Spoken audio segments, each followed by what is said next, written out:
নিজে খায় না খায় ছোট বেটা বড় করতেছি, তার কাছে চাকরি নিচ্ছে। সে তাকে রাত্রে খাওয়া দাওয়া করে নাই, রাত্রে যে বাড়াইছে রাত করিয়া, তারপর আর বাসা তো আসে না, সকালে খাওয়া দাওয়া করলো না। আর এই টেনশন আমার কোনো কিছু ভালো লাগছে না। তুমি খাওয়া দাওয়া করো নাই ভাই? ছোট ভাই যেখানে খাওয়া দাওয়া করে না সেখানে আমি খাওয়া দাওয়া করি। এই যে নিজেকে কষ্ট দিয়ে এত কিছু করতেছেন, বাড়ি গাড়ি, তারপরে এই যে সারাদিন দিদির মধ্যে কাজ করতেছেন, অনেক কিছু করতেছেন খেটে খুঁটে, এসব তো আপনার ছোট ভাইয়ের জন্যই করতেছেন। তারপরে ও যদি না বোঝে কি করার ভাই কও? দেখ এখন যদি ওই না বুঝে তাহলে এখন কি করি কও? কারণ ওই তো এখন আমার সব। ওর যদি রাগের মাথায় কোনোটা কিছু করে তাহলে তো আমার এই জীবনটা কি লাভ?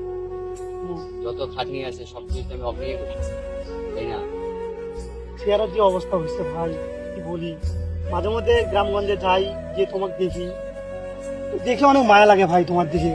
এই যে এত খাটাখাটি করো হ্যান ত্যান ভাই, আমাদের লাইফ গুলোই ভাই এরকম। একটা করে ছোট ভাই জীবনে আসবে, আদর্শ হক দিয়ে বড় করে তুলবো, ওরা দেখবা ভুল ভবিষ্যতে আমাদেরকেই ওরা ই করবে, আমাদের কথা শোনে না। এটাই বাস্তবতার নিয়ম ভাই, মেনে নিতে হবে অবশ্যই। কিছু করার নাই, কিন্তু ওই তো আমার সব।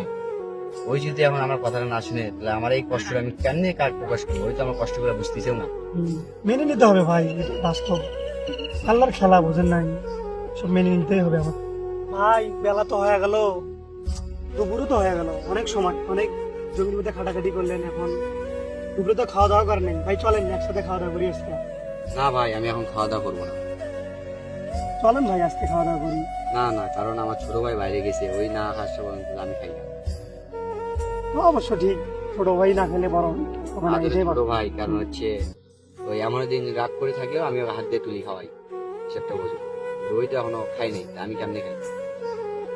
আচ্ছা তুমি যাও, তুমি যাও, আমি আর একটু কাজ আছে, ঘাস টাস কাটিয়া গরু ছাগল দিয়ে তুলিয়া বাসায় যায়, গা গোসল দিয়া, তারপর ছোট ভাই বাসায় এলে ওকে নিয়ে আসবো। আচ্ছা সমস্যা নেই, টেনশন করিয়েন না, বুঝছেন, সব ঠিক হয়ে যাবে। আর ছোট ভাই তোমাকে দেখা পেলে আমি বলবো না কিছু জ্ঞানমূলক কিছু কথা বলবো। আচ্ছা ঠিক আছে, তোমরা একটু বুঝাই হোক। আচ্ছা ভাই তাহলে থাকেন, আমি তাহলে চলে যাই, আমার আবার গ্রামগঞ্জে যেতে হবে। আচ্ছা ঠিক আছে, যাও। আচ্ছা ঠিক আছে, ভালো থাকেন, হ্যাঁ। আচ্ছা।